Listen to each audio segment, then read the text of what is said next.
Never before in all our history have these forces been so united against one candidate as they stand today. They are unanimous in their hate for me, and I welcome their hatred. The needs of working families in the middle class, not just the billionaire class. We know what's going on. We are paying attention.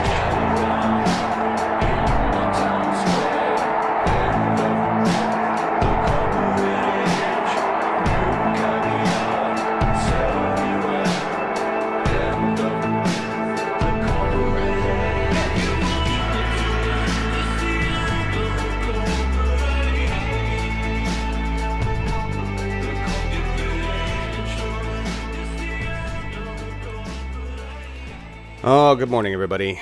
It is Saturday. It's finally warmer here. I don't know what your weather's been doing, but ours. There it started again. Eek. Okay. It's Saturday. Markus isn't here today. He's not feeling well. We were going to do a whole thing on German healthcare, and now he's got to go use it. So, yeah. And I thank you, OG. The opening's great as long as I don't repeat it and forget to shut it down. It comes on. And morning, Laura, live and good. Good morning. So this would Happy be Saturday. Yeah, happy Saturday to you. Yeah.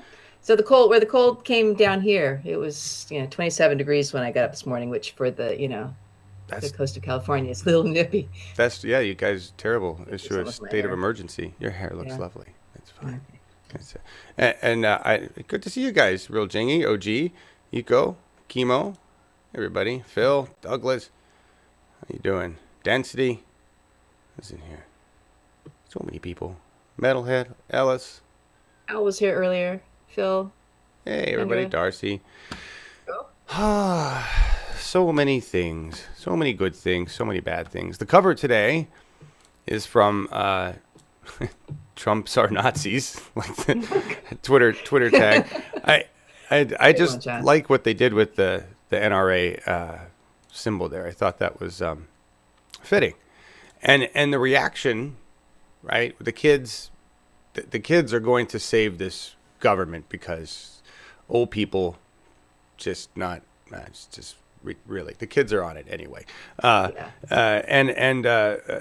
reaction from Congress has been pathetic and horrific. The reaction from the Florida House has been sad and pathetic. The reaction from corporate interests has been interesting, right? Because there's a whole bunch of companies today now that have boycotted.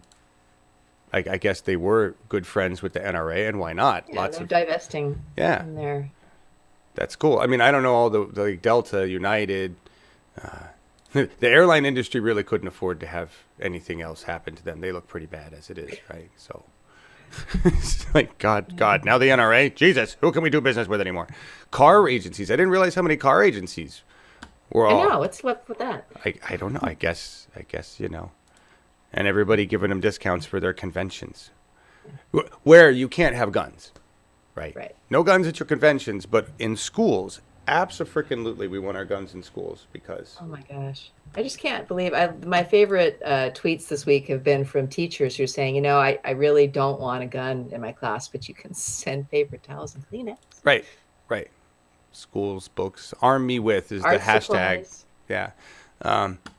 Hey, Dina. Hey, Barbara. How you guys doing? I saw the hashtag arm me with, and I saw one of the teachers of art supplies, and I remember my. Those memories you have that are so vivid from your childhood.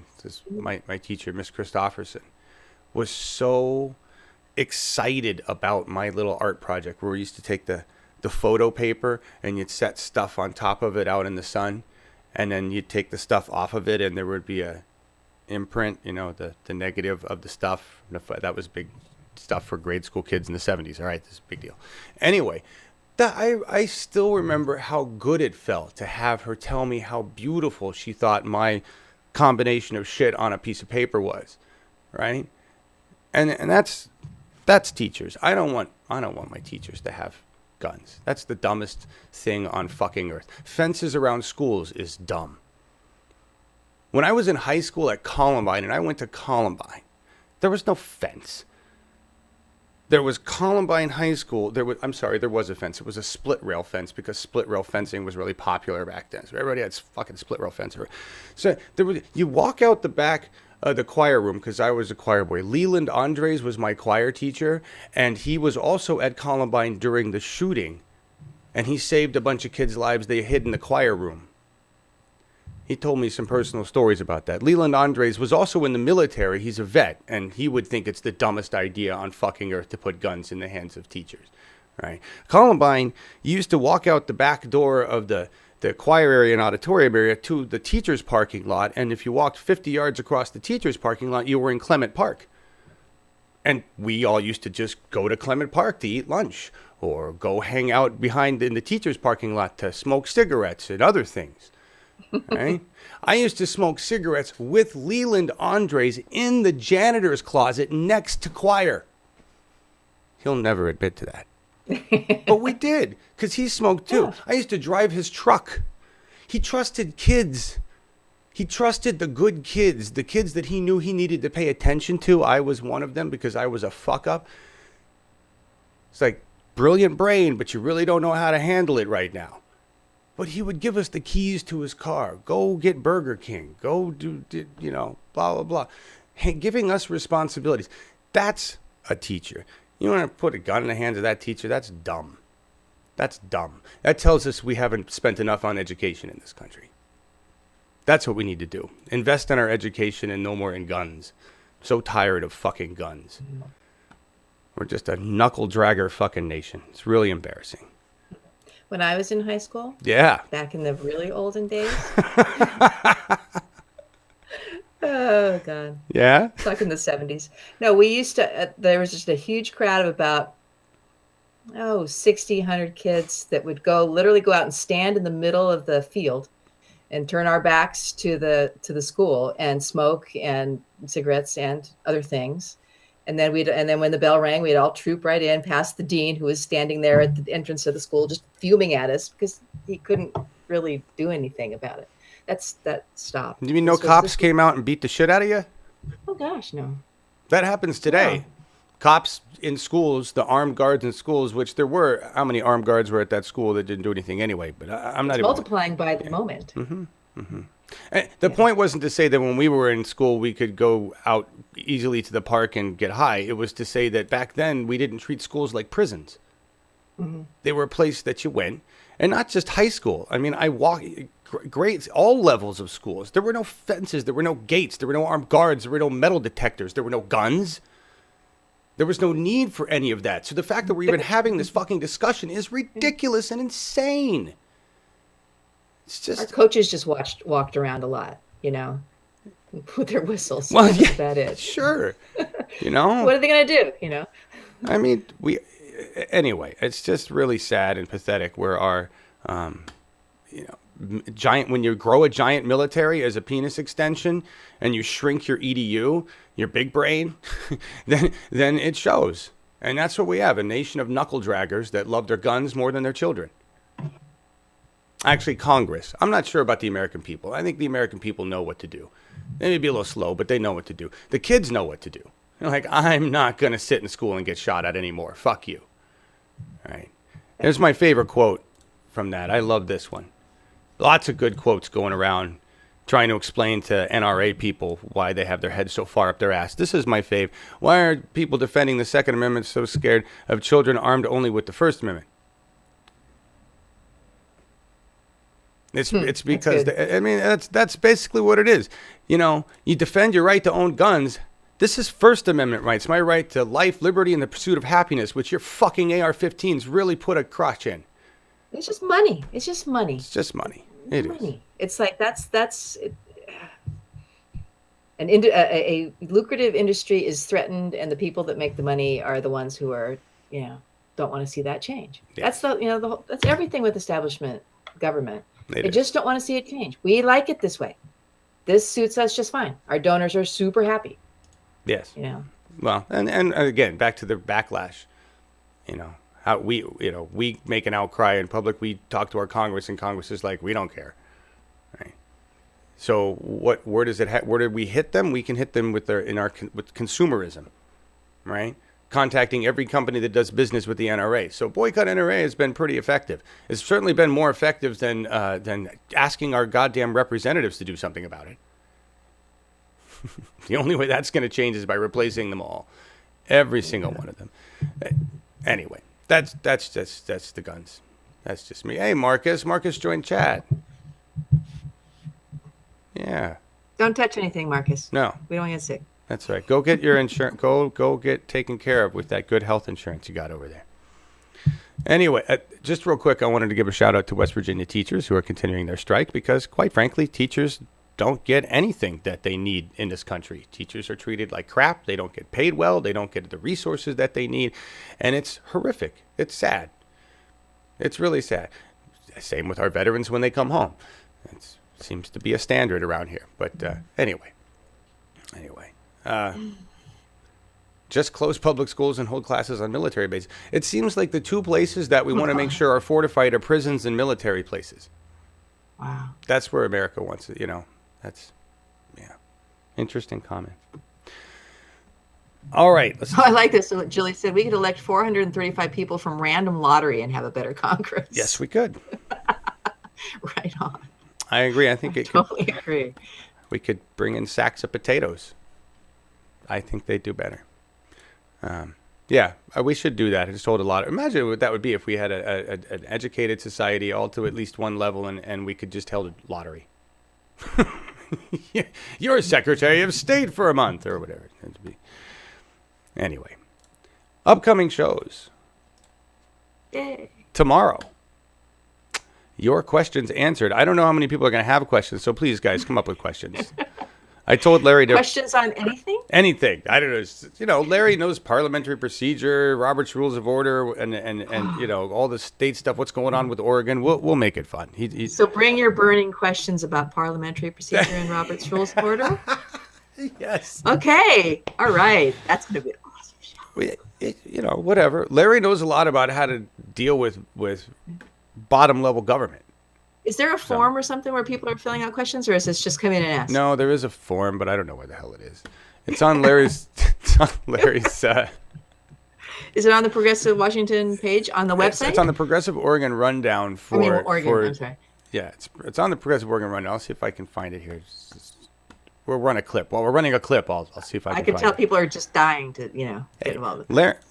Actually, we're going to show some of the interviews that Larry's done with, or at least one of them with Dana. I loved it. Larry's been doing some really good interviews with down ballot candidates, people running for local offices and stuff, and it's been really awesome. So I come back to chat and I see, why is there air? What air? That's a question. Oh, why? Let's ask him anything. Why is the sky blue? Phil, yeah. You're funny. Funny guy. All right. After that, even more riveting is going to be revolutionary tech. Yeah. Lorelei. So this is Progressive California tomorrow night. So we were going to have Rep. Ro Khanna, who is our congressional rep here in California, for Silicon Valley. So his district covers some pretty major high tech, aerospace, etc. types of businesses, communications too. Right. So we were going to talk to him about what he's seeing, in his constituents, what he thinks the hot technology is, from that perspective. But he wasn't available because I think he's probably, and I realized it, he might be down at the convention today, and so which is a totally good excuse. So we thought, well, are going to spin that. My guest is going to be none other than our executive producer, John Ellis. I'm an easy. And he's going to give his long-awaited speech and lecture about what candidates and activists need to have in their technology tool belt to make doing broadcasts and communications via social media just that much easier. And we're going to talk about that tomorrow night. And I think Joe will probably be bringing us whatever nuggets come out of the California convention that's going on this weekend. I've seen wonderful pictures of all our favorites. I saw Stephen Jaffe meeting Tulsi Gabbard, and he was all fanboying about that. So Nice. it was great. Everybody's there. David Hildebrand is there with an absolutely enormous suitcase full of his T-shirts.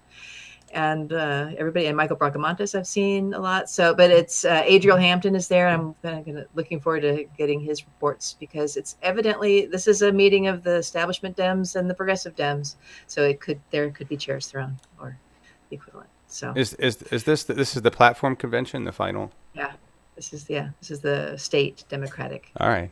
Party convention, Right, in San Diego. Well, so that's the big version of the one that I'm going to for the Oregon Democratic Party on March 17th and 18th, which is cool, and we'll get a lot accomplished at the Oregon one, because so anyway, Ro Khanna not coming around. Yeah, but I know that Joseph really wanted to go to the convention because he's down there in Riverside County, which isn't far. Oh yeah. I don't know if he got a ride or not. I need to touch base with him.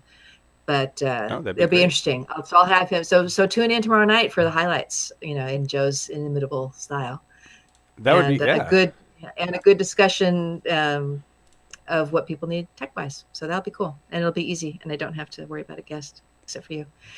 So I have some slides. The pressure. I know. We'll have slides. We'll have everything. It'll be great. We'll talk. This one is more for candidates. So this is more geared towards what candidates will need. I've been trying to put this one together for a while because we got candidates that need some serious help with tech. They're getting better, but we're trying to help them out. Not look yellow, not sound like they're in a tin can, not look like their head's 4 times the size of the normal human head. Not looming over their laptop, but looking up at it like you're supposed to. All those things. Yeah. I'm sorry. I just dried my hair and it's driving me crazy. So I'm sorry. I keep. It's not a new hair. I just actually, took a shower before the show today, which is rare. And I didn't. See, if you just leave just don't shower. All right. I was freezing. I need to warm up. Yeah, you're freezing, and we're back to like normal here. It's been very weird. Will the two twains ever meet? I don't know what you guys. Well, thanks, TC Townsend. Nice to hear that from you. Hey, Jilly Love. Jaffe is one of the few who will call out DNC shenanigans. Yes, well. There's a lot of that's bothersome that the DNC right now is running negative ads against a progressive candidate. And here's the other thing that Justice Democrats pointed out. They asked all the Democrats to sign a statement saying that they were going to be nice to each other. They're like, please sign this statement that says you're not going to use any negative or hate campaigns or whatever bad campaigns against our establishment candidates, you progressives. On the other hand, we're going to go spend some money making sure we can do that to you.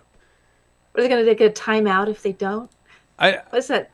What? I don't know. I mean, we have no recourse. We promise. But if they think this is the way to win the progressive vote, they just take out gun, aim at groin, pull trigger repeatedly. That seems to be what these guys are doing. I don't understand. Like, Tom, who's making these decisions, Tom? Yeah. You're an idiot. Yeah. I don't know what they're doing. We're not going to vote for your establishment candidates. We will be splitting the Democratic vote. Don't give a shit what you think about it. Don't tell me it's the reason Hillary lost. Remember, now you got Russia. You got Russia. You got 10 people making some tweets that apparently... Did you know how... Anyway. And I'm not even going to go there. Anyway. My mother said, oh, I figured you were pretty busy with all these indictments and stuff. I'm like, Mom, I'm not even interested in the Russia thing. No. I'm really focusing on progressive candidates. I really could give a shit the latest, drama that 45 is saying or whatever. I've got to look forward. I can't deal with what's going on right now. Right. And just to clarify to everybody, I like the Democratic Party. I like what it has. Oh, yeah, me too. I just don't like the Democrats that are in power. Right. Right, exactly. We just have to get rid of the people that control the ship. The party itself, the structure is great. Lots of resources, lots of good people in it, lots of new progressives coming in all the time. Control the ship. They're being paid to control the ship, and that's what's not right. Right. They should be controlling the ship based on what their constituents want. Is that such a radical idea? Yes. And Russia is a distraction. Don't care. Yeah. Don't care. Anyway. Hey, why did I go with slides? Didn't I have slides? No, our next one is upcoming shows. Oh, up Jim Curry. Yeah, Jim Curry. Okay, so We after still- Sunday, we're to Monday, Yes. right? And we've been trying to get Jim booked. We had technical issues last time. He's ready to go, we think. Yes. And we will have Jim. Well, we'll have our tech check today after the show, and then we'll know. But I think we're good. We were close last time. We were. Jim's a candidate for Oregon's District 2. He's a cool guy, and looking forward to having that Which is interview. like half of the state. Oh, The that's whole right. eastern half of the state. It's enormous. That's right. It's the biggest district I've ever seen in a small state. I forgot about that. It's everything east of the Cascades. Yeah. It's ridiculous. It's everything in Oregon that looks like Colorado. That's what Jim has. And then we have Montana's lone state rep, right? Yep. Candidate for rep at large.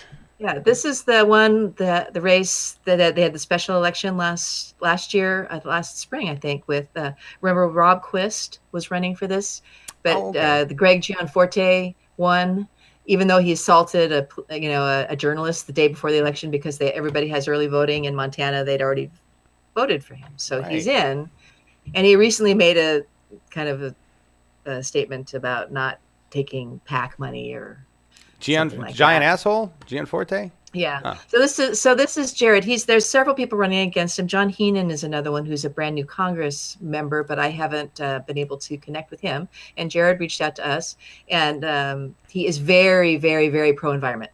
Awesome. That's his big stance. And also he plays the drums on the outro song that he chose for the episode. Well, that ought to be cool. So for those two reasons alone. So Wednesday night, 7:00. Mondays, Wednesdays, we the peeps. Got two good candidates. Jim, Jared, join us and share this stuff, please. So thank you. All right. Mm-hmm. Where are we at? Now we're going to go back to last week. Yes, last week. Okay. Larry Taylor did meet candidates, Danny Jaffer and Dana Karstensen, and both were great. Really enjoyed the conversations with both. Danny Jaffer had a great lighting setup and connection, everything. Dana was fine, but I loved what Dana had to say. Did not know the power that you have on Metro City Council. He's going for Metro City Council District 4, which apparently these city council seats deal with, it makes sense, waste management. Right? Now in the Portland metro area, there's a lot of waste. And what I don't think a lot of Portlanders know, a lot of Oregonians know, is that a lot of our waste gets trucked really far away, trained and trucked, hauled out to Arlington where it gets dumped. Seattle, just everybody up there in pretentious old Seattle that thinks they're so green, you actually pay to have your garbage trained and barged out to another landfill way, way far away just so you can say that you're green and you don't have waste in your city, which is ridiculous. Because you have a King County landfill, where Seattle happens to be, King County, but you don't dump your waste there, which would be the closest place. It's a big landfill, lots of flares. I've been there. I used to work in the industry, sold them some stuff. It could take all of your waste, but instead you worked out a deal with Waste Management and the barge company and the trucking company and the fossil fuel industry to send all your garbage hundreds of miles away to another fucking landfill. Why is that? How green can you call yourself, Seattle, when you play this? You've got a fucking landfill in your backyard, but you don't want your garbage in your backyard, you pretentious fucks. Just kidding. Anyway. So, what is this? Okay. What is the solution, right? What is the solution? I've been talking about this for years, and I am so excited that somebody else is mentioning it. France clean burns all their garbage. Thermal oxidizers are one way to do it. This is another way to do it. It's pyrolac. I can't even say it. Dana will talk about it. It explains. It's stoichiometry. It's burning things in the absence of oxygen. And what it really does, and France does this, and there's other places that do this. It takes anything, tires, a boot, whatever. It doesn't matter what it is. Okay, turkey carcass. And it breaks it down to base components, which basically breaks it down to a bunch of oils, a bunch of different grades of oils that then can get reused, right? And so you break it down into fossil fuels.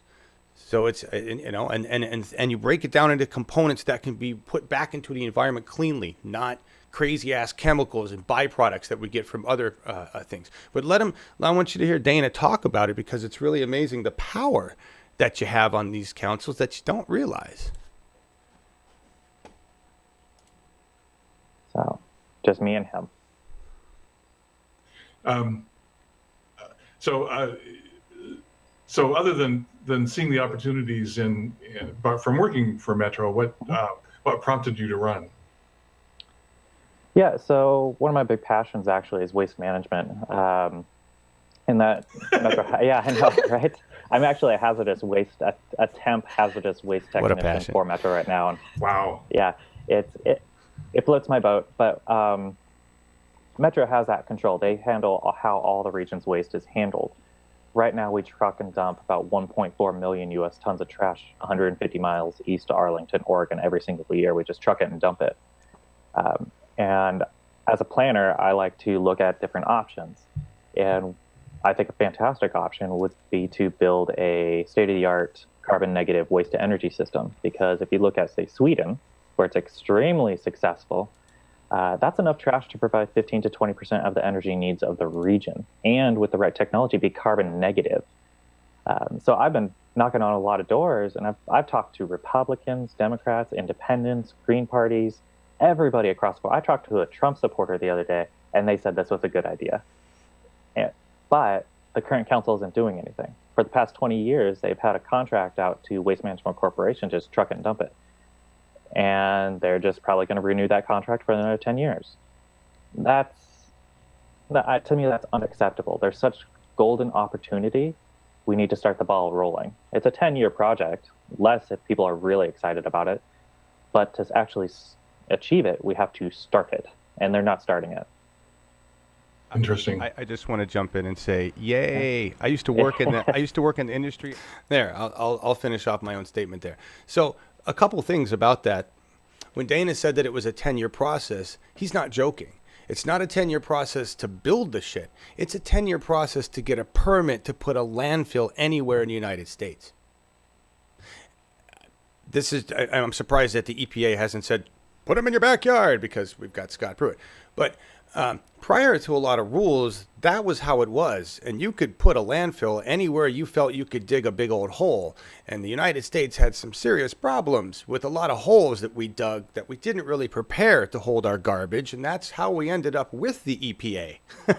So there's really an extensive process to build a landfill, which this would need to be considered a waste to energy facility, quote unquote, landfill anyway. So it would take that long just to get the ball rolling. But we need to get the ball rolling. This is stuff that other nations have already done, right? It's kind of a no-brainer. And Waste Management knows that they've got this thing locked down because they buy the land. Once they get the permits with the governments and they've gotten all cozy with everybody, they get their infrastructure set in, just like the fossil fuel industry. And the fossil fuel industry promotes this because they put all the fuel in all the trucks and all the trains and all the barges that haul all the garbage everywhere, right? So it's really a very crooked industry that we could do something about if we had control of our government. Thank you, Al Walski, for $20 to help pay for recent computer repairs. Thank you, Al. Not even gonna. I blew up 2 more drives. I'm just gonna stop there. We're not going to talk about that right now. No. Gail McLaughlin was on your show, and she kicked some serious ass. She was. Do you have a clip from that at all? I do. I have a clip loaded up that is just Gail. I think this is just the end. Support Gail McLaughlin. She had a great outro piece. We're just going to play that real quick. She was phenomenal. Yeah, and I just encourage you to go to the event. We have got some super links there to everyone that she mentions, and she's making contacts for us because we realize in California we know a lot of candidates, but we aren't ingrained with a lot of the groups yet as we are in Oregon and Washington. So we think that's a logical next step. And I'll be going to a house party for Gail next Saturday. Maybe there I'll make the connections that I need. I kind of want them to happen organically with the people that I come across and go from there. But Agreed. she was an absolutely wonderful guest, and she had such a busy schedule last weekend, and it was a holiday weekend, and she came up aces. So thank you, Gail. Yes. You're wonderful. Yes. Let's listen to the clip. Absolutely. So tell us, how can people get involved in your campaign? What do you need most, and how can they find you? Well, because we don't take corporate donations, we depend on individuals to both fund the campaign with lots of small donations, as Bernie did, but also to be out there, spreading the word. So I would say right now, one of the biggest things we're asking people to do is volunteer, and they could go to galeforcalifornia.org/volunteer, and they could sign up for phone banking and text banking and canvassing, and not so much for asking for money, but for identifying voters that will, sharing the message of the campaign and asking people to vote for me or to, commit to voting for me. And then they spread the word from that point on. So we have some really strong strategies, a field campaign up and down the state. But of course, people could also donate, and we really would appreciate that. So they could go to the website, galeforcalifornia.org, and donate. But any volunteer work would be greatly appreciated. It's exciting. You can get people together and have a pizza party while you're phone banking or texting, and just really, it's a great way to build a movement, really. Yeah. Well, you've been such an inspiration with all of these alliances that you are building, not just in your home region, but all over the place. And that really is what a statewide role like this can be. And we're excited having someone in lieutenant governor role who really will actually do all those things. Well, I do want to say that, while I'm encouraging, and hopefully the Richmond story is inspiring people that when you fight, you do win. When you fight, you win. But it's people are autonomously running their own progressive alliances and doing their own work, and that's important. So I'm grateful that is indeed happening. Well, we were so grateful that you came on to help us parse all this out. We hope that you find time to come back again. I would love to, Laura. You guys are doing great work, so keep it up on your end. Thank you. Before you go, Gail, I want to tell this to you online, live, and with all the progressive organizations, if you guys drop by, that we could really help your... And I will just make that statement live as well. Because, well, first of all, Gail was awesome, and that was a great interview. Good job, you guys. Well done. And back up, Jeff Pearson, that was the worst joke. You get brownie points for that Dana knows his shit. That was bad. Hi, Melissa. How you doing, everybody? So Gail has been working to kind of unify or I don't know, she's working with these coalitions and group building. And that's part of what our problem is right now, is that we need to connect with people on the West Coast if we're going to be of any use beyond the shows that we do. We're not in a place now where we can just decide, hey, let's do a live stream there, right? I mean, I can push Bernie Sanders rallies as they come to us, and we get them on Facebook, and I can try to stream them on YouTube. But the reason I didn't do the Bernie Sanders rallies today and the ones yesterday is because they're being covered now. Bernie gets coverage. Right. And I said this before, is like our purpose is no longer to chase Bernie, because Bernie gets lots of airtime and there's plenty of places to watch him. We need to focus more on our local areas, California, Oregon, Washington, building a progressive alliance of all of us. And I would like to I offer this network as one of the many ways we can help communicate and do mass communication. But we need to know who you are. We need to connect with your orgs. Like, I want to put on a fundraiser for for whoever wants to be involved, but that requires connecting with us from those candidates or local organizations that can help us, because we don't have the capacity to put that stuff together without talking to you, without working with you, right? Those are big deals. And so whatever it is that you guys think would be most beneficial for the candidates or the movement that we can provide as a network is what let's get together, let's talk about this stuff. And we're going to be reaching out to all the progressive alliances. Gail gave us a long list of emails, so we're going to be sending emails out. But those of you watching the program, please go to your local orgs, whatever you're a member of, and say, hey, there's a media network that's independent that wants to help the progressive movement. They're not bound to do things by ratings like other networks that are operating, and they're focused mostly on local initiatives, local candidates, everything that's not being focused on that needs a boost. Right? So let's work together and do that for candidates. Create roundtables and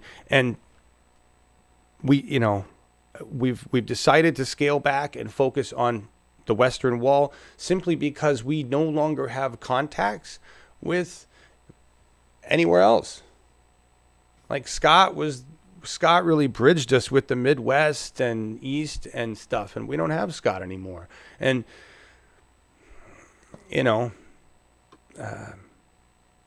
that's it. I mean, that's really where we're at. So Justice Democrats, brand new Congress, our revolution, whoever you are, we're here as a tool. We're a tool.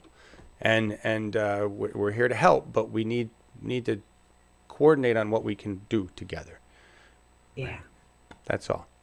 And so we're going to be in a holding pattern of the programs that we have until we can figure out what else we can do that is most effective and that we can actually do. Right? So, yeah, that's where we're at. It's not bad. We're still interviewing lots of candidates, but I think Laura, right? We got 6 shows. 6 shows is what we can handle. Yeah, 6 shows, weekly shows, and we're now focusing more on candidates in California, Washington, Oregon, in terms of we the people. All right. I'll say this, like I say to everybody, if you're in your state, and we had some people from Minnesota, and I don't know what other states came in that they wanted to do start shows. I'm more than willing to make time in my schedule to start a new state show. Okay, I'm more than willing to make time in our schedule to do a roundtable for whatever primary or do a town. But let's work together on it. Right? Come to us with a team and a plan, not an idea. People are telling us all the time, "Oh, you should do this. Oh, you should do that." And it's like, great, set it up. Right. Right. We can't create any more than we are creating with our level of expertise and time than what we're doing right now. So if you've got an idea for a project or something, then put together a team and come at us with a plan. Right. And we'll talk. Right. And like there's a possibility right now, although we haven't heard back, that the solo may go on tour with Nina Turner, who's going on a 50-state tour. In order That'd for that, be great. Yeah. So I mean, our revolution reached out, said, "Hey, you want to put your solo to use, live stream and Nina Turner?" And I said, "Absolutely, if you can cough up the money that it's going to take to buy the 2 USB modems and pay the data rates. The solo is yours." But I don't have the USB sticks anymore, right? That's kind of where we're at. Like, that's, and I keep blowing up hard drives and other gear, so we're never going to have the money for the USB sticks. There's many other things that have to happen to make a live stream happen besides sending them to solo, right? And getting the USB sticks. And we're willing as a network to put all that together and coordinate it if we can get, right? So it's stuff like that. We have to coordinate and strategize as a progressive movement. We can't just be doing these silos of stuff, which is why I stopped. Right? And it can't be done completely for free forever. Right. Right. You got to throw a little, a couple $100 is all it's going to take to get those sticks, but we have not heard back from our revolution. Well, and it could just be that they have to talk, it's a decision, a board decision or whatnot, but it'd be a great investment. They would just get untold hours of beautiful footage. Right. If they did that. And we could set, the solo, and just so you guys know, you guys are donating money. I know that. General audience that's come by and watches our regular shows and gets the action emails that I send out, although every time I send one out we lose subscribers. But Don't send me that. Sorry, guys, if they bother you. You guys are donating, and thank you. And, you know, our monthly recurring contributions are up to like $350, and, you know, we're inching our way to where we need to be, and hopefully we'll hit 500 by the end of November, or by March 6th was my deadline. It doesn't matter at this point, because we're going to keep doing our 6 shows anyway. We still need to raise money, but we need to find more viewers, right? That's really what we're trying to do, is grow our reach, find more viewers. You guys are doing what you can, and I appreciate that, right? Every progressive organization and all the new ones that are popping up are asking for money. That's what it's going to be, is asking for money. I saw Sean King, really a fan of Sean King, and I see that he's joined a new group I've never heard of, and they're looking for a shit ton of money. I'm like, I saw his ask, and I'm like, man, I wish I had the courage to ask for that much fucking money. Like, wow. And then he got like 350 responses in the first 2 hours, because he sent a follow-up email that says, wow, you guys are amazing. But then his reach is enormous. Right. Our reach is nothing. I mean, all we're asking is like, how about $1 for each show you watch a month? So if you watch all 6 shows, $6 a month. And that's the ask that we're asking for. There's no commas. Well, yeah. And again, I'd rather ask that of a new audience. I know. Yeah. I don't know what we know. We've got 59 whole people watching. 59 people. That's a lot. Hey, all 59 of you. Oh, I went to 58. Already lost somebody. Stop talking about money, God damn it! Always dialing for dollars on this program. Oh. All right, so what's next? Oh, Sema. Sema Hernandez was on We the People, and she's really cool. That's an interesting situation there, Sema Hernandez and Beto O'Rourke. We were never able to get Beto on the program yet, and I don't think we will at this point. No, I think we burnt that bridge. Do you think we burnt the bridge with the Twitters? Here's the thing, and I want to know where you guys stand, but I'm just going to say this. Can you indicate how and when to hear Bernie when he's live? Yeah, Jay, I pushed out Bernie yesterday, and I pushed out Bernie today when I found out that there was links. We get people to drop them in our Slack. Shout out to those of you in Slack who watch the programs. If you're in Slack and you're not doing anything and you'd like to do something, please speak up. There's a ton of people in there that I know I've invited that, where are y'all? Let's do some stuff, right? Yeah. We've got all sorts of projects we could use help on, all sorts of things that you can do. And that's the kind of stuff that's holding us back on a lot of stuff. So if you're in Slack and you want to get involved in doing something fun, we could start a new project, get you on a team to connect with other, let's build that California Roundtable or the Western Wall fundraiser or whatever it is. That's the kind of stuff we need help with, is people that can take the time to do those things. And getting on-air people would be really great. We've got, our Oregon, Washington, California crew going, but to have alternate hosts, would be... Washington needs a new person. Washington's looking for more crew. Oh. Right. Oz is on sabbatical while he moves and gets some stuff ready. And yeah, Joseph Sakata, I saw that. Let's be real, Beto was never plenty to be on. I don't know. I think he was, but at this point I've called him out on Twitter just saying, what's your deal?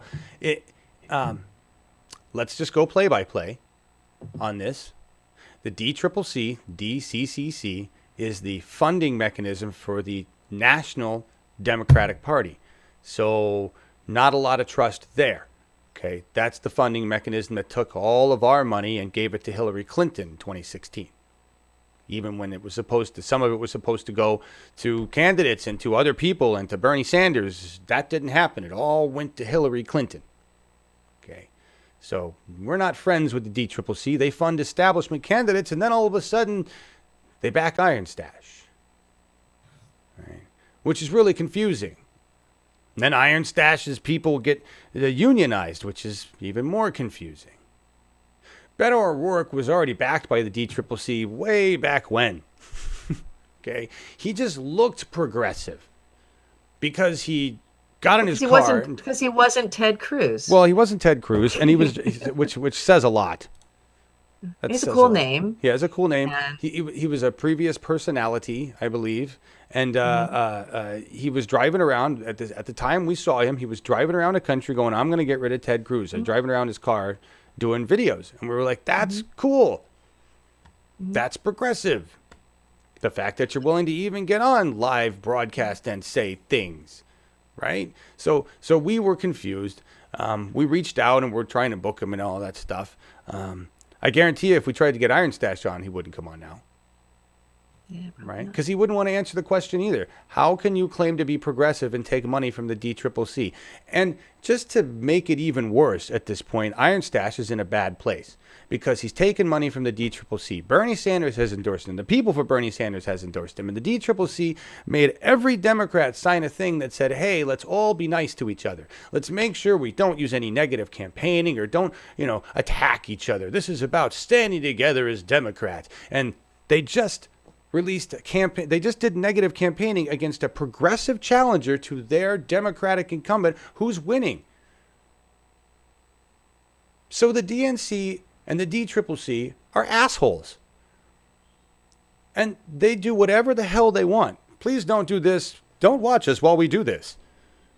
Right? I'm not doing this. There's no, right. I don't know what you're talking about. There's no trust there. Yet they've given money to Randy Bryce, who is the most likely guy to have any chance of defeating Paul Ryan. I like Kathy Myers too, but she's been completely ignored by everybody. Right? But is Iron Stash trustworthy at this point because he's taken DCCC cash? Beto O'Rourke isn't anyway, right? The whole point was to talk about Beto. So these are the confusing things. Guys that look, or people that look progressive, but they're taking money from the wrong places. They're not really progressive. Sema is the same place as Kathy Myers. She's a true progressive. She's not taking money from anywhere. She's being completely ignored by media, right? By the Democratic Party. They've told her she can get access to stuff. She had to pay $5,000 to get on the ballot, and she's got to pay another couple grand to get access to van. Right. Here's her talking about school shootings, talking about raising her kids and having to teach active shooter drills, which is just fucking ridiculous. We didn't have that shit, but it just this is Sema Hernandez. Yeah, I mean, I'm 48 years old, and Live and Good there is around my age, and we both grew up without any guns in schools, and we didn't have any to worry about any of that stuff. I mean, there was duck and cover drills, but that was different. That was an existential threat. This is, this is a real threat that happens, and I think it's insane. My kids did not grow up learning active shooter drills in school. Your kids are, and that's frightening. It is very frightening. I remember the first time I saw the footage from Columbine. I was in 9th grade, and that's something that I will never forget. Yeah. And after seeing that, and of course after 9/11, you kind of become very anxious and traumatized in big crowds because you don't know where the shooter's going to be, if there is going to be one, if there's going to be something going off in a crowd. So I would get anxious, and I would see that on TV, and then I would become anxious in real life. So now I'm 32 years old. My kids are going to school. Before they start the school year, I have to tell them about what to do during a tornado, during a hurricane, right, during a chemical release, because my children's school is a mile away from an oil refinery, and what to do. But never did I think I would be teaching my children how to duck and cover for an active shooter. Never did I have to think about that. Well, and that's something that we shouldn't have to think about, because the schools are designed, to go to learn and be safe and have fun. It's not to duck and cover and worry about bullying or worried about pushing someone to the edge where they're going to come in with a gun and start shooting the most vulnerable children. Yeah. The whole concept of having, the whole idea of having a fence around a school for me is just abhorrent. I didn't grow up with fences around schools. And today we have to guard them like prisons. And that just blows my mind. That we've lost a basic sense of human decency in this country, that we can't leave our children alone. It blows my mind. Or you can't let them play outside until the street lights come on, because I can't let them do that either, especially now. Especially running this race, because you never know what might happen with the kind of race I'm running. I'm a threat to the establishment. They might do anything to get me to stop running. God only knows what they might think of. And I obviously do not want to put it out there for them to try to do that. You're very courageous to run in general. as a person of color to run. I would be frightened to death if I were not a privileged old white guy. I'll be honest. Seriously.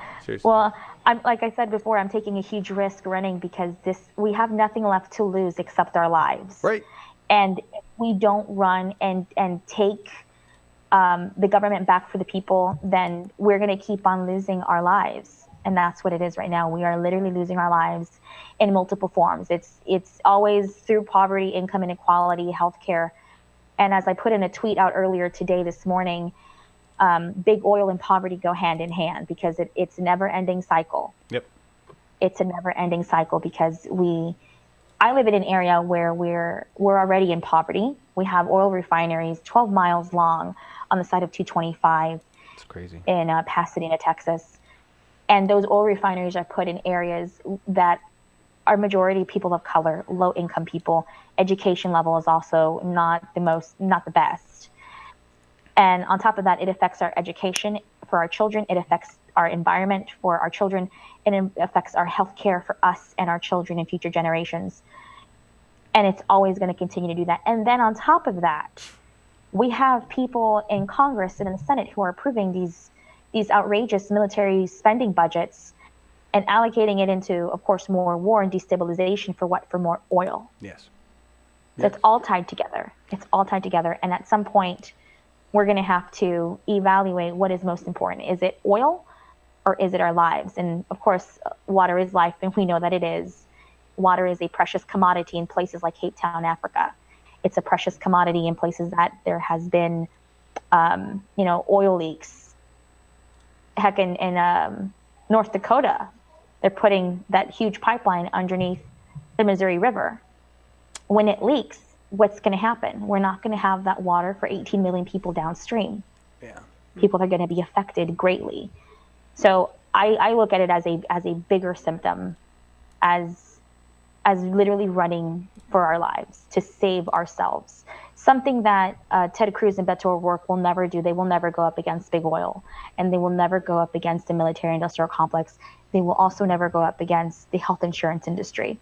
That's something that I'm willing to do because I'm sticking our lives, or my neck out for our lives.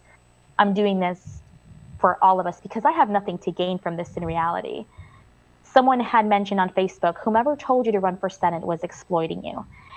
And I am happy to report that I haven't made any millions of dollars off of this race. I'm barely scraping by as it is. No big fat stacks coming in, no DCCC money to run. Nothing like that. Okay. Nothing like that. We are raising money slowly and surely through CrowdPack, and people here and there will donate a few bucks. They will donate their time. They will go out and block walk and phone bank, but unfortunately, I can't even raise enough money to get the list from the Democratic Party. Right. What do they want to charge you for access to the van? About anywhere between $1,500 to $2,000. Well, it costs $5,000 to get on the ballot. $5,000. It costs. Yes. And did it you costs manage to a lot get more on the money to ballot? I travel. mean, you did that. I mean, you got it. You raised the $5,000, right? So. Yes, we raised the $5,000. That's awesome. That's awesome. Well, just Yes. a quick shout out to everybody. We've got. There you go. Good words from Sema Hernandez. And yeah, I mean, part of the problem here, or part of the problem with our government, is that it costs us a lot of money to challenge, to run in primaries, which is ridiculous. That's the point of democracy. You know, the Democratic Party of discouraging primary challengers that's anti-democratic, which is why we have to get rid of all of the sitting establishment guard in the Democratic Party. So, and keep in mind that what she said there about the you never know what the establishment's going to do or what they might do because I'm running against them. This was before they ran negative ads against the progressive challenger, which I don't have the actual link information on that. I don't know. Do you know who that was? I look who that was. It's all over it was all over the Twitters yesterday. But anyway, make sure I don't forget anything on the slides.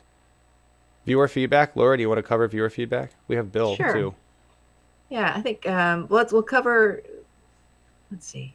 Let's talk about Bill first. But I think next week we should put the feedback right after each show that the feedback goes to, so we're not bouncing. Oh yeah, that would make sense.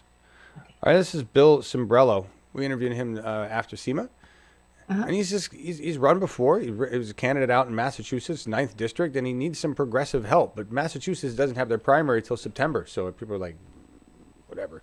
Wake up, Massachusetts. Oh, and by the way, thank you, Brom. Metalhead throwing down some money. Who threw down some money? Red Economics threw down some money. Metalhead threw down some money. Thank you, guys. Yeah. Appreciate that. Helping to keep the lights on. Buy more hard drives. Hopefully that I won't explode. Here's Bill. Questions. Well, and you led into it beautifully, so we'll just talk about it. And we're talking about Parkland, Florida, and gun control. And you're out there in Massachusetts. Tell us, what are the constituents saying? How do they feel about AR-15s and gun control? Well, I was out today with one of the volunteers, and we were collecting signatures. And this elderly woman came up to me with her young grandchild. And she said to me, and this is like, I was like, it's chilling. She says to me, my grandchild is in 1st grade, and he was given instructions on what to do in the event of a lockdown. And they told them that they should protect the kids that are in kindergarten. Oh, my God. Like, Wow. What are we doing? Where are we going? And, my opponent, when this happened, he had the foresight to type, "This is not who we are." And I'm saying to myself, this is exactly who we are. Unfortunately. This is exactly what we've come to. And you can't pray this away. You can't wish it away. You have to take some action somewhere at some point. These kids, it used to be, you took your kids to school, you felt like your kids were going to be safe at school. Of all places, you thought your kids were going to be safe at school. No, now you'd send your kids to school. It's like, geez, is Johnny going to come home today? I mean, come on. Right. This is not the way this country should have ever gotten to. It's not where the place we need to be, or the place we should be allowed to stay. And just to add to that, we have bought and we both agree or know that we have bought and paid reps, certainly with the NRA and other industries. But then to see the reaction of the Florida House yesterday, not even to take up debate, is just unconscionable. Well, you said it. You hit the nail on the head. The corruption, the legal corruption in our government is what you got to call it. I mean, there's enough illegal going on too, I'm sure. But the reality of it is the lobbying that goes on, all the donations that go on from this lobbyist, corporate interests, the 1%, the oligarchy, all of that. That's what's driving our nation's agenda, both domestically and nationally. And that is where everything else is going to start from. If you look at I own a remodeling business. We'll talk a little bit about that. Yeah. But in remodeling, when you build a house, where do you start with? You have to start with a solid foundation. Yes. And all the other issues that we're talking about, whatever they are, not a one of them can be addressed unless we got a solid foundation. That's a great place to stop right there, because that's what we're working on with our democracy. Whether you're doing it for the Green Party or the Dem Party or the whatever party, Democratic Socialists of America seems to be popping up all over on Twitter, which is awesome. That's rebuilding a foundation of people we can trust and people that aren't sucking corporate cash. That's what we have to do. And eventually the people we build at the bottom are going to be at the top. Right? So that's, but to hear that they're telling these kids, go protect the younger kids. That's fucking unbelievable that you would even, first of all, mention that to a kid that age and then task them with that responsibility. It's government people that have watched too many movies. Really what it comes down to. It's really, really pathetic. What do we have for comments? Laura Livengood? For Sema, we have Bill Gabriel said, Sema Hernandez is a candidate running to challenge Ted Cruz for a Senate seat. She is a spectacular candidate dedicated to truly represent the people of Texas. She is one of the many great candidates introduced to me on this We the People series. He always does good ads for us. Thanks, Bill Gabriel. He also is the one who sent me my first and only fan letter for the eclipse thing. And I still have it behind me. The picture of Walter Cronkite and the eclipse that he made for me. Oh, so, that's very nice. If you're watching this, Bill, thank you. Dave Strider, who is running for U.S. Senate, said, shared on all my media platforms, Sema, you are the breath of fresh air this country needs and a boon for Texas. And Nice. Larry Poorman said, a very informative interview, especially Sema's comments concerning Justice Democrats. It seems there is a problem brewing here, which could be very much affect the 2018 elections. Oh, yeah. Nice. Those are our comments for this week. And you got density on. Did you say density on Gail? Did you already say that one? Did I just miss Oh, it? that's right. Going back to see, this is why this should have been right after I talked about I Michelle. know. Okay. Density. Thank you, darling. Very inspirational presentation. Endorsements for Gail. Good news from Joe, keeping his nose to the grindstone. Pressing for essential rights, and a big howdy to look forward to in April when Ron Placone joins the rest of California. Thank you very much. Good job, Laura, Joe, John, and the crew. Thanks. Ah, very nice. Thank you so much. Very nice on the viewer comments. I'm sorry, I'm getting distracted by reading what you guys are saying in here. Jilly Love, or you're talking about better yet, ban violent games and movies. And Jay Pearson, thank you for the $10. I wanted to say something on that because I saw, the typical, and I'm just going to say it, it's the typical baby boomer response. Video games just turn these kids violent. Oh, these video games. Here's my response. Please tell me, baby boomers, what sick, twisted games you played that turned you into the apathetic the nation we have today, that turns you into the greedy old people that look at young people and say, pull yourself up by your bootstraps. When I was a kid, blah, blah. When you were a kid, the income inequality wasn't huge. When you were a kid, college was almost free. When you were a kid, you had it way fucking better than the kids do today, baby boomer. So what sick, twisted shit did you learn as a kid that turned you into such the assholes today? That's what I want to know. Because I raised two kids. Both of them played different games. They were violent. World of Warcraft. You know what? Those games taught those kids skills that they can use today. And neither one of my kids are out there running around with an AR-15 screaming violent shit and doing violent things. Because they got an education and good parenting. Keys to raising children right. Right. So don't go blaming video games. You want to blame anything going on right now? Blame yourselves. Because it's, and I include myself in that as Generation X. We've had all sorts of time to make this a better nation for our kids. We've done the opposite. So you got nowhere to talk. Nowhere to talk. All right. Go back and look at some of the stuff you were watching on TV. And then think. Think again. Okay? You were watching some pretty racist, do you remember the Flintstones? Hey, Bon, doctors say Kent cigarettes are the best. Mm-hmm. Yeah. You guys got war up the ass back then. You guys got all sorts of interesting, twisted, sick notions of stuff. And that came from parents who were Great Depression era. And they were all me. Nobody gets anything. All right. So yeah. Really. Anyway, I just had to. Violence is okay as long as you're as long as you're balancing that with education and care and nurturing and blah blah. I mean, violence. I'm not saying violence. Let's beat each other up. I'm saying violence in terms of games. Right. We haven't done a very good job as a nation of separating our movies and our games from reality. We talk about the non-reality more than we talk about the reality. That's one of the things that needs to change. Right. So anyway, just wanted to go off on that for a second. Froze, I'm 48, just like John, and every school I've ever gone to from Illinois on up had fences. Mm-hmm. Well. She's arguing that all schools have fences, and we're saying they didn't always used to. They didn't, Froze. I'm 57, and we didn't have fence around my school. No. My elementary, again, a split rail fence, which is not really a fence. It's something you sit on. Okay. I mean, Normandy Elementary School, no fence.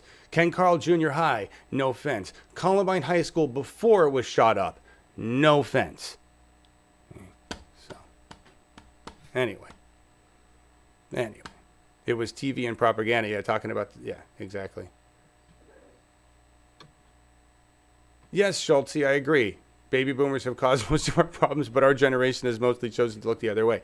Generation X was like, whatever, Walkman. You know? We're getting there. We're getting there. All right, what else did I have here? I think I had one more. I think it's mostly the German stuff right now, which Oh, right. Dennis very, very kindly volunteered to step in for. But I think we're going to let Markus do his story. Well, next week. Exactly. Dennis, though, if you want to be on the show next week and talk about your testimony and tell us about your stories of healthcare, that's what it's going to be. That'd be great. Yeah. Next week we're going to have a segment, and we anyway. We may record this as a separate entity. Markus is going to talk to the guys about it, but we're going to do a segment on German healthcare because Markus is sick right now. Björn, who's one of our new world news guys, is just went through is disabled, and so he can tell his experience about basically being what in America we would call somebody on welfare, all right, who's unable to work, and so the state covers expenses. And so he's gonna tell how he's treated in his country for being disabled, and compare that to how disabled folks are treated in the United States. We're gonna have Markus talk about his situation, and if Dennis wants to come on and talk about it, I mean, it's such a amazingly different scenarios. Really is. So that'll be next week. Join us for that. Hey, Paul Chapman, I see you in here all the time. I saw you on a TYT chat. How is Sam Ronan for Congress doing these days? Haven't had time to really check up with him. We should check in with him. He's had an interesting year so far. Yeah, and I know we were supposed to get together with Poll Rev Live and do some stuff, and I've been slacking. It's show number 7. Yeah. Yes.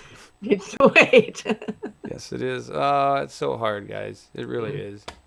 It's we just got to keep plugging along. We are making gains. Just that boulder keeps going up the hill every little bit. A win here, a win there, a win here, and you got to ignore what else you're seeing, right? Because the MSM is just making shit up. My dad, talking to my dad about Russia and why he's worried about it, and I get his concerns. Right? He's got legitimate concerns. He's worried about the presidency. He's worried about the status of our federal government, which is in a shambles. It's a mess and it's a joke, right? But he's worried about Russia meddling until we talked about the amount of money that mainstream media pumped into free airtime for Trump, right? That's what we're fighting. Right now in the game, we're not close to the military-industrial complex. We're fighting mainstream media because they really are the purveyor of the wrong message.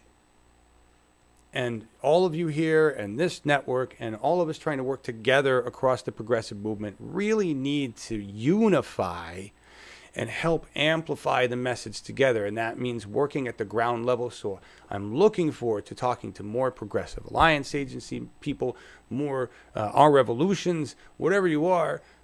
We're a tool. Come use us. We got a process. It works. Let's talk about that. Let's talk about how we can work together to amplify your message and to elevate the candidates that we want to win. There's my big The outro song I picked is not the one that Markus picked. He has this song that actually fits the topic of healthcare and guns for next week. I don't know. It's a good song. I probably should have played it this time, but I did. I picked a different one because this has been going around in my head, and Laura Livengood has been having a laugh with it too. So here's the thing: I want everybody in chat right now, and if you catch the show later, tell me. Put it in chat, drop a message. I want you to name a song that you remember from when you were in elementary school or in some age of school where you went with your parents or whoever it was to get new clothes for school. Okay? Because I don't know.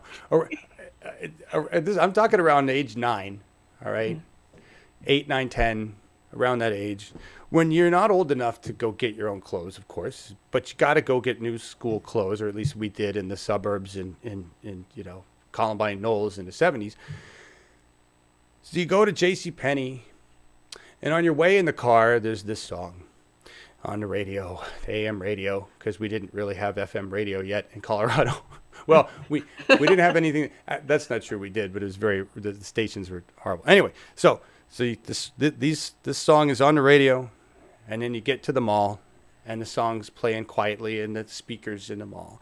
And then you get into JCPenney, and the song's playing there. And you get on the fucking elevator, and the song's playing there. And everywhere you go, you hear this song because it's the most popular goddamn song, and it gets played for years.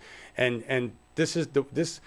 I hadn't heard this song in decades because it's from 1979. And no, it's not Scorpions. It's not Scorpions. Anyway, here's the cool. So I hear the song and I'm like, oh my God, what is that song? And then I dig into it and I'm like, holy shit. I knew not. Because I was 9. So the song is Herb Alpert's Rise.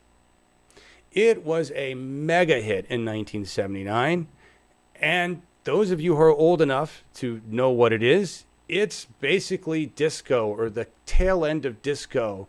And it's the hustle, in essence. Yeah, that's the year I graduated from high school, so this is definitely on my, There you go. life list. And so right, and for Laura Livengood, it meant something totally different, right? Yeah. And Laura, what was the song that you heard all the time in? I think it was either the Girl from Ipanema, that was a big one, Joe Beam, and then the Carpenters, and that ilk. All right, there you go. So anyway, I'm looking for you guys. Kung Fu Fighting, was that what you were hearing? Tie a Yellow Ribbon, Chem M. Oh God! Wow. 99 Luftballons has come up a couple of times. Nice. That's hilarious. That's a 99 Luftballons. Kmart? Was that a song? Yeah, that's probably where she went shopping. Interesting. Mine was Mervin's. You always got if you live in California. Mervin's. Holy shit, I forgot about Mervin's. Yeah. You were 7 in 79, Brom. It doesn't have to be 79, just whenever you were around in school. Anyway, the song, we're going to play the original video. It might get hit. I don't know. It's not like this is important. But the original video looks like it's just Herb Alpert and his wife or girlfriend or whoever doing a hustle on the beach and dancing around with a bunch of people. It's kind of, you want to see the way white people dance in the 70s. You watch this. The thing about Herb Alpert, though, that I never knew and never would have known had I not looked it up, thank you, Slacker, is that he was one of the 2 founders of A&M Records. And they were one of the most successful independent record labels ever. And they had a lot of really cool hits that we all listened to. And so that, I didn't know that. That was really cool that he did that. So anyway, Herb Alpert, Rise. I'll be looking for those songs in the chat. Thank you, everybody, for being here. Laura Livengood, thank you for everything you do. Oh, you're welcome. Thank you. Love them Saturdays. Yeah. Do the hustle, everybody. I'm going to be doing it in a chair.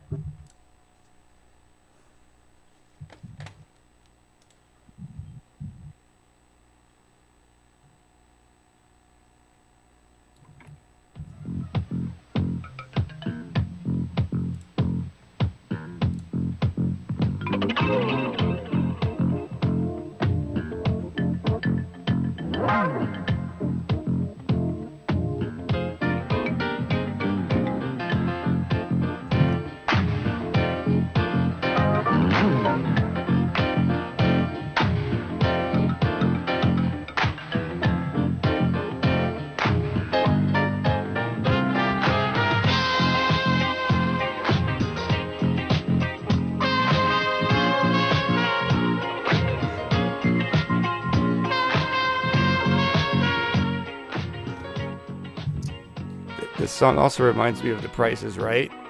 They were like talking about it. This fine sofa is brought to you by Verticrest. Its fine plush temperatures and colors will suit your family needs and home.